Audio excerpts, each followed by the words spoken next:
So the way it works is contrast causes you to launch those rockets. When someone's rude to you, you prefer nicer relationships. When you get lost every time you leave the house, you launch rockets that are asking for more clarity, a greater sense of direction. When you aren't paid what you think you're worth, you are launching rockets of desire to be paid according to what you believe you are worth. When something happens in your world or in your government, you launch rockets of preference of the way you would like it to be.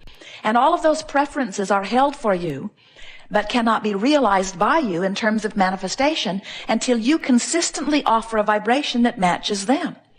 So what it comes down to is you just can't complain about the absence of things you want and ever let them in. You have to find somehow, some way to become a closer vibrational match to the things that you're asking for. So we say, think about what you want. We'll say to our friends, what is it you want? And they'll say, I want to be over there. And we'll say, well, tell us about what's over there. Why does that appeal to you? And they'll say, because over here is so awful.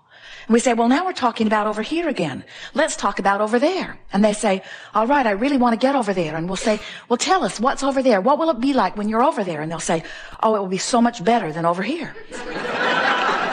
And we say, in what way? And they'll say, well, let me tell you what's wrong with over here. And we say, well, we would really rather talk about what's over there. But our friends, almost all of you, are more practiced about what's over here. And so these words fly out of you. You have clever dialogue that you offer. You have stories that you've been telling for years. You have jokes that you've picked up that match the points that you're trying to make. In other words, you have points that you want to make that point out that things should be better for you. But in every moment that you're making those points, you're holding yourself vibrationally apart from the better life that is waiting for you in vibrational escrow. In other words, you just can't keep telling those stories. You just can't keep activating where you are and move to a different place. And that's why most of the people you know, maybe even you're noticing it in your own life experience, things don't change that much for you. Different places, different faces, but things keep percolating along pretty much as they have been because most of you are offering most of your vibration in response to what you are observing.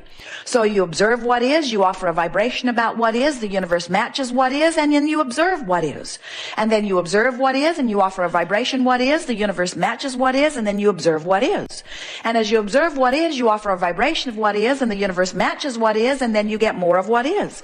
And then you observe what is, and then the universe matches what is, and then you complain about what the universe is doing about what you're getting, and then the universe matches more of it, and then you're getting the picture, aren't you? Something has to change in your approach to the way you offer your vibration. And what we're really wanting to say to you is you have to decide that you're going to offer your thoughts in response to how they feel, not in response to how habitual they are. It would sort of be like having something that your mother cooked for you that you never liked. And now you've been out of her kitchen for years, but you still eat it every day. And someone says to you, you must really like that. And you say, actually, I can't stand it. And they say, then why are you eating it? And you say, what? Well, I eat it because I've always eaten it. My mother encouraged me to eat it, and so I just eat it. And your enlightened friend might say, why? If you don't like it, why are you eating it? And we're more or less putting that same question to you. These thoughts that feel so uncomfortable about physical decline or about inappropriateness of yourself or someone else, these thoughts that feel so uncomfortable, why do you continue to focus upon them and beat yourself up with them? Years ago, Jerry and Esther went to a comedian, a famous comedian at the time, Victor Borge. And at one point in his presentation, someone in the audience began to cough. And he called attention to it. And as he focused upon this coughing person, then another, and another, and another, and another, and another, and another, and another. Jerry had seen several of his presentations in years gone by. It was one of his normal routines. And Esther said, does he plant those people to cough? And Jerry said, no. They are real people in the audience that by the power of suggestion just begin to cough. And the more attention is focused upon it, the more coughing happens until within a few minutes, the audience is coughing so much, it almost brings the presentation to a halt. It's a very interesting thing. Power of suggestion is nothing more than an activation of vibration that calls forth within you things that are already present within you. So if you have been thinking thoughts through time, and then someone else who is now thinking the thought is commenting on the thought, and so now you're both thinking the thought together and having the exposure to the thought together, this thought is a more activated thought, and the likelihood of this thought being activated again is now greater than it was even before this activation. So these activated thoughts, we really want you to focus upon that word. An activated thought is nothing more than something you're giving your attention to, which is for the time of your attention activated. But the more often you activate a thought, then the more easily activated it is until it becomes a dominantly activated thought. And a dominantly activated thought is nothing more than a habitual thought. It's what you would call a belief. Now, people think that beliefs are factual conclusions. And maybe that's a good description of a belief. In other words, you think something's true, so you focus upon it, and as you focus upon it, you activate it, and as you activate it, law of attraction brings it to you, and you say, see, I knew it was true. And we say, everything is truth that you give your attention to for very long, because you can't give your attention to anything for very long without activating it enough that it will manifest in your experience. And so saying, I'm giving my attention to this because it's true, seems a little silly to us. That's like saying someone else focused upon something they did not want long enough that they activated it long enough that it manifested in their experience. And because it is manifested in their experience by their attention to it, then I should give my attention to it long enough that it activates and manifests in my experience. And we say, we don't understand that reasoning. That's like saying, because someone else did something that I do not want to do, I should do it too. And we know you don't mean that, and yet that's what so many of you are doing because you are, we love you, sloppy with your thoughts. In other words, you are lazy about thinking. You think the thoughts that are the easiest, and we have to say to you, the thoughts that are the easiest to think are the thoughts that have already been the most activated. The thoughts that are the easiest to think are the thoughts that have already manifested and that are surrounding you. If a comedian can make a room full of people begin coughing just by the power of suggestion in a matter of minutes, then can you imagine what's happening to you as you listen to the television playing in the background with hour after hour after hour of commercial pointing out your fallibility, pointing out the decline of your physical body, offering suggestions of things. The government thinks that they are doing you a favor by pointing out all of the side effects of the different things that they're offering. But actually, they have compounded the negative effect of the commercials by 1,000-fold, because now, not only is what activated within you the slight symptom that you might have that makes you ask for this ingredient that might cure it, but now you are privy to all of the vibrational dialogue about all of the possible side effects, because one person in a city that you do not know had such an effect, and so now they feel that they must point that out to you. It might make you blind, they say. Probably not a very good chance of that, but you hear that commercial a few thousand times and you're coughing in the audience.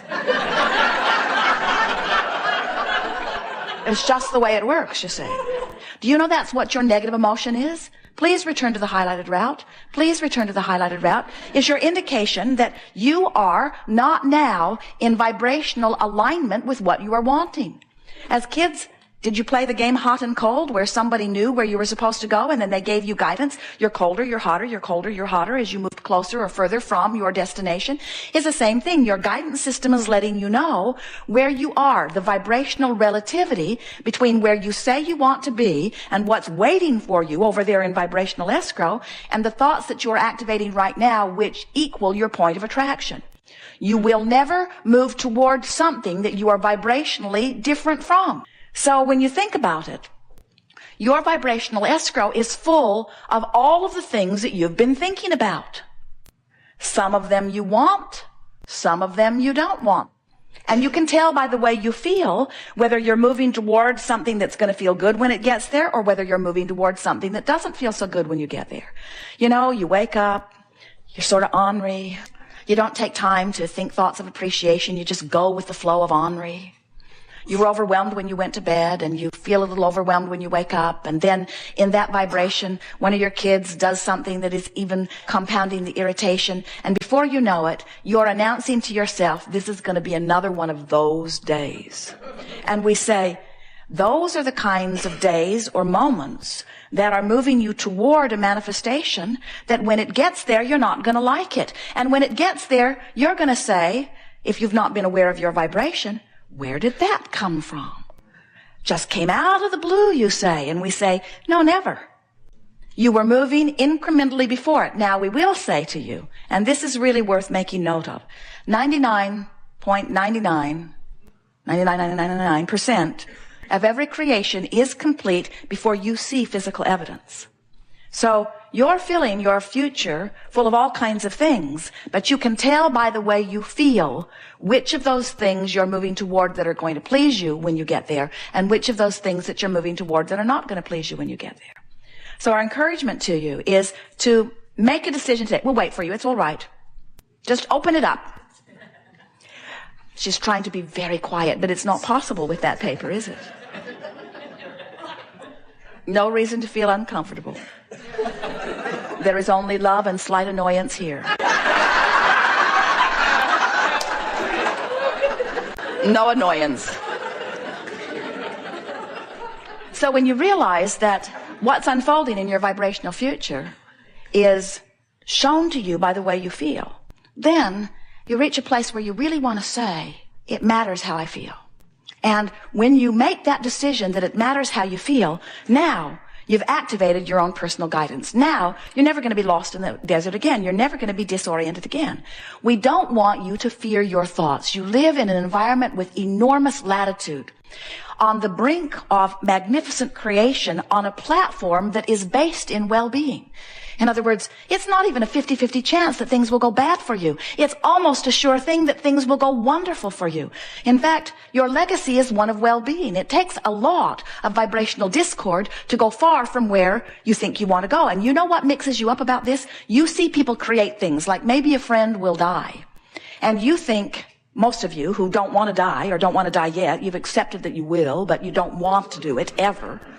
Most of you. And so most of you, as you see someone else create something that you would not want to create for yourself, you almost automatically assume that they didn't want to create it either, and therefore it was a bad thing that happened to them, and therefore it must have been miscreating. And you just don't know that. You cannot know the vibrational relationship between what anybody else wants and where anybody else is. And when you try to factor in their opinions about this and that and the other, you lose your place. That's why so many people have lost track of their journeys. It's why so many people, you have this incurable disease, somebody gives it that label.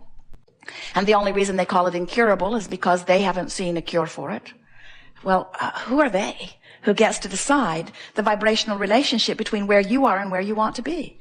What anybody else has done with their vibrational relationship has nothing to do with you.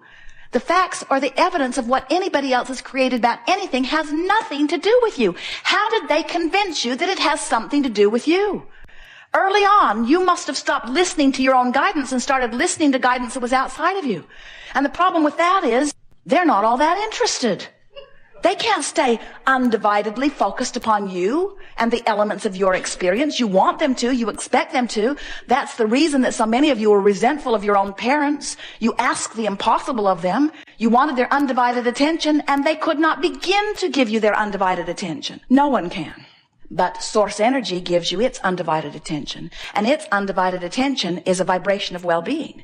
And when you deviate from the undivided attention of source energy into a thought of unworthiness, or into a thought of not enoughness, or into a thought of inferiority or insecurity, those emotions that feel so awful to you are your evidence that you have deviated from the undivided thought of source energy. Source energy loves you no matter what, you see. Source energy expects good things for you no matter what. And when you focus other than that and beat the drum of something long enough that you activate a vibration within you where you don't let the well-being in that you want and deserve, then you vibrationally deviate from your source. But your source never forsakes you. Your source, it never lets go of you. Your source never stops focusing upon you. But sometimes you get out of range.